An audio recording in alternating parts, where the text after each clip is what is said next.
8:27 en el gobierno de la mañana, donde todo comienza, prosigue y nunca termina. Y en este momento le corresponde el turno para hacer su comentario a nuestro compañero José Luis Mendoza y Cervantes. Muchas gracias, Nayib. Buenos días a ti, buenos días a todos nuestros compañeros. Como siempre, un abrazo especial a don Álvaro Arbelo, hijo. Hoy en su comentario, en ese editorial de cada mañana, haciendo hincapié, entre otros temas importantes del país, en subrayar la memoria histórica y en especial la del pionero. Así como, señores, Venezuela, el país, la patria que parió a Bolívar, se le tiene un respeto extraordinario a Francisco de Miranda. ¿Quién fue Francisco de Miranda? El primer ciudadano de esa nación, de esa parte del mundo, que hizo un verdadero intento por la independencia. La vida de Miranda es, así como la de Núñez de Cáceres, es apasionante. Viajaron, conocieron el mundo, fueron personas de un valor extraordinario, se adelantaron quizás tanto a las épocas convenientes para sus ideas, que quizás por eso no fueron los libertadores centrales de sus independencias. Pero esos pioneros, sin esos pioneros, la historia no hubiese podido construirse como la conocemos el día de hoy. Así que es importante siempre destacar esto que en 1821 se intentó materializar y que duró, de hecho, unos meses. Diversas circunstancias, como la carencia de una fuerza armada propia, de armas, de un ejército, así como el hecho de colindar geográficamente con una nación que ya se había tenido no solo un proceso independentista muy duro, sangriento, sino que había heredado también una estructura militar entrenada por la potencia colonial francesa. Pues todos esos aspectos generaron que esa independencia fuera efímera, pero no tiene por qué ser efímero el legado de Núñez de Cáceres. Miren, este fin de semana estuve en el interior del país y más específicamente en nuestro lar nativo, en Azua de Compostela. Azua, provincia fundadora de la República, cuando el país solo era 6 divisiones políticas, ya Azua era una de ellas. Y en esa vieja ciudad, fundada en 1504, ha habido épocas mejores que otras, ha habido momentos históricos importantes, por lo menos para nosotros. La batalla del 19 de marzo, esa parte de la Primera República donde varias veces en el suelo del sur hubo de defenderse el proceso independentista, el proceso nacional. Y también hubo momentos en el aspecto económico que fueron importantes.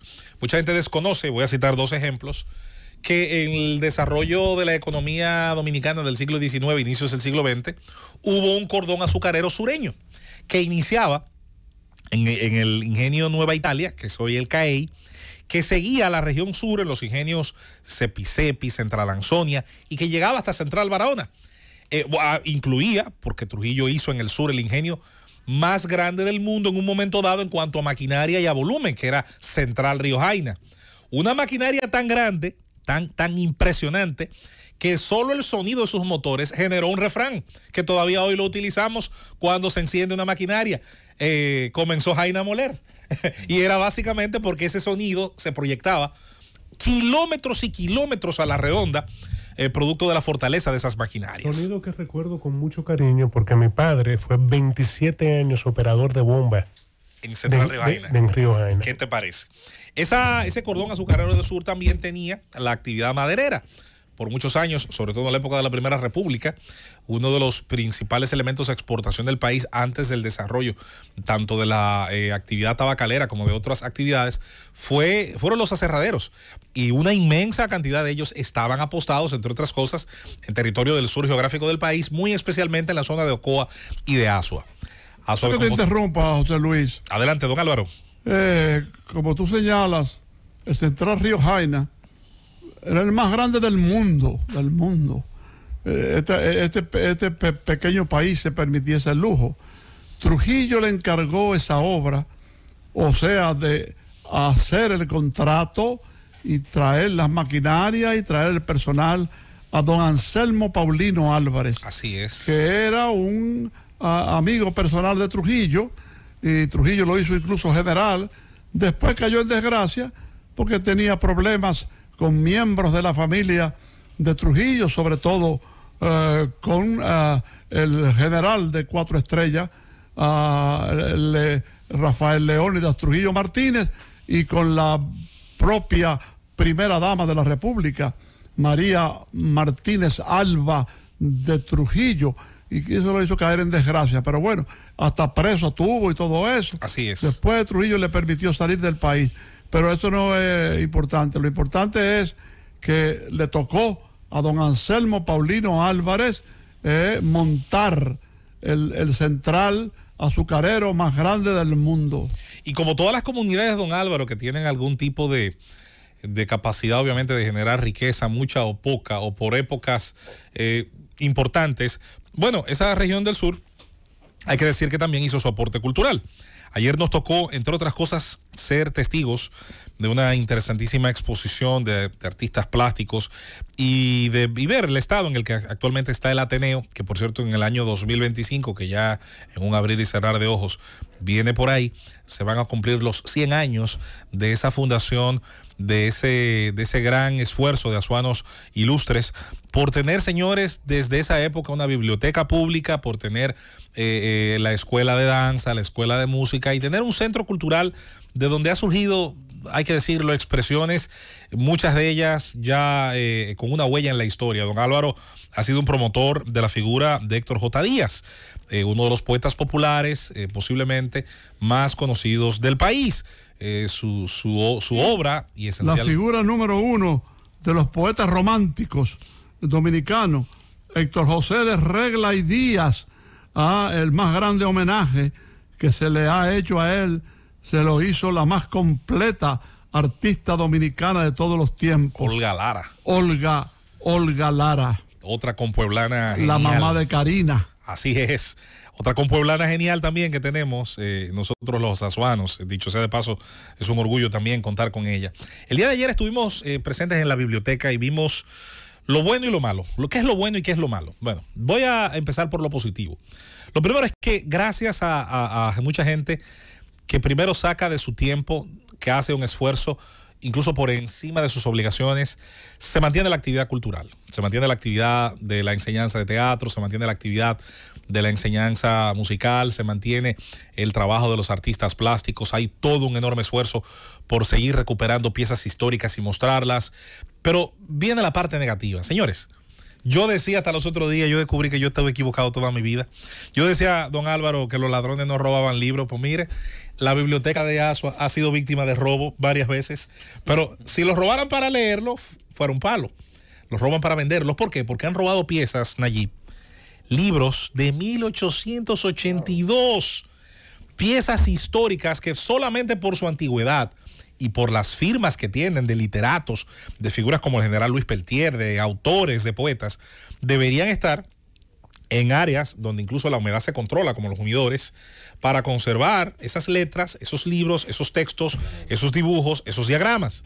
Pues no, allí hay primero una insuficiencia de libreros, hay una insuficiencia de áreas donde puedan mostrarse, ya sea a modo de museo, estas antiquísimas reliquias literarias.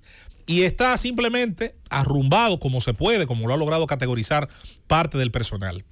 Y que no me digan nostálgico, pero yo voy a extrañar cuando había un organismo en el Estado que se llamaba Secretaría de Estado de Educación, Bellas Artes y Cultos, cuando la CEVAC, la poderosa CEVAC, aquella del plan decenal de los 90, tenía bajo una misma sombrilla la política del Estado en materia cultural también, además de la educación. Muchos, y no los voy hoy a criticar, no es el momento para hablar tal vez de eso, contribuyeron a que a esta institución se le fueran quitando aspectos de su sombrilla legal.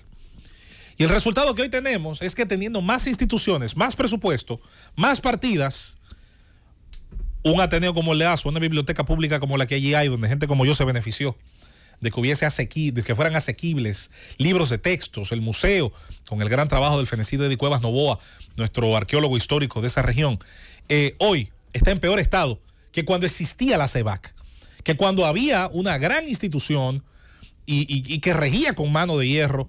Esa fue la época de Jacqueline Malagón, la época de Osvaldo Guayasamín. Yo no tengo ninguna duda que fue el mejor momento de esa política pública. No digo que las cosas no hayan cambiado, que no haya habido aciertos, los ha habido, eso es imposible decir que no. La implementación, como tú decías, del famoso plan decenal de educación. Del que yo puedo decir me beneficié directamente, fue la época en la que estuve en el liceo, en la escuela Bartolomé Legario Pérez, también el nombre de otro gran literato azuano, y de hecho el asistente, don Álvaro de Emilio Prudón, el hombre que hizo la corrección de las letras del himno.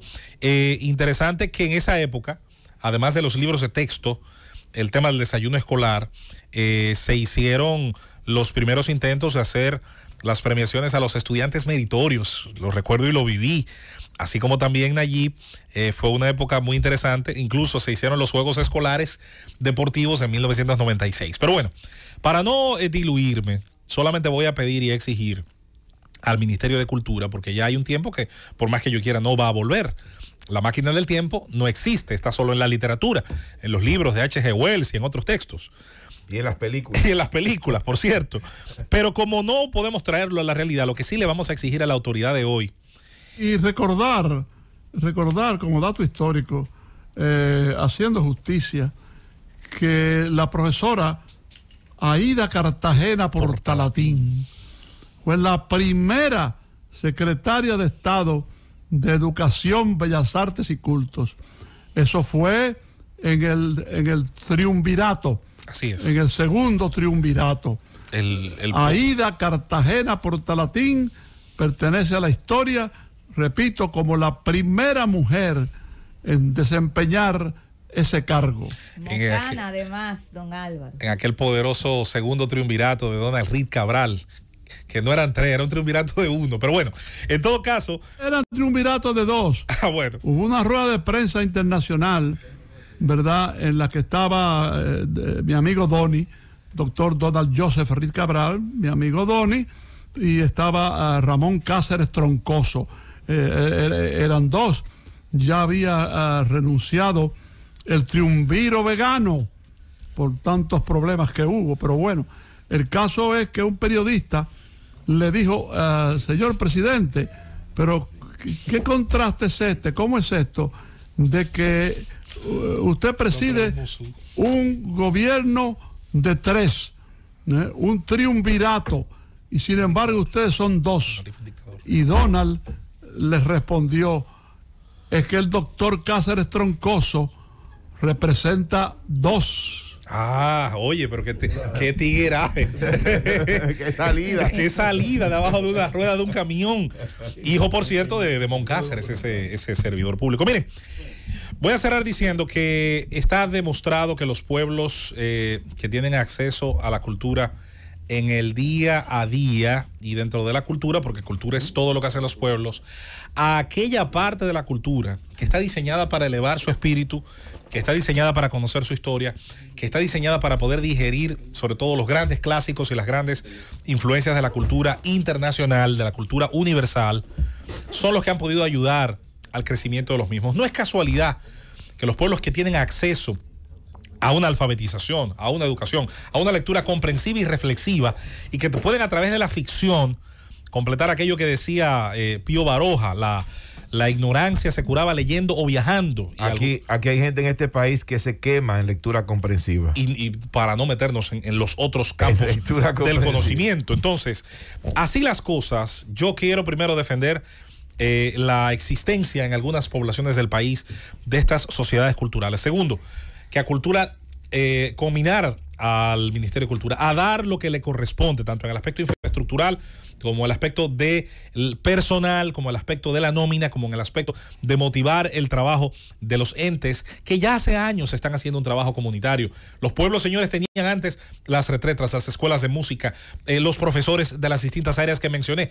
¿Dónde están hoy los espacios que ha creado este Ministerio de Cultura para que esta actividad de manera permanente se realice en estas poblaciones? Por último, combinar también a las fuerzas vivas de esas poblaciones que tienen sus empresarios, que tienen sus instituciones, que tienen empresas nacionales que hacen acto de presencia allí. Su responsabilidad social corporativa les está esperando. No es posible que un librero esté hacia una ventana, no porque quede bonito, sino porque hay que tapar posiblemente un hueco de una ventana que se rompió hace muchísimo tiempo en uno de esos intentos de robo. Vamos a despertar, vamos a abrir la conciencia hacia la posibilidad de hacer de ese Ateneo, en el caso de mi pueblo, y puede ser de otros, en el caso de otras poblaciones, un símbolo de que podemos unirnos en pos de volver a hacer de la cultura, señores, algo de lo que puedan disfrutar todos los habitantes de una comunidad. Llévatelo, Cundo.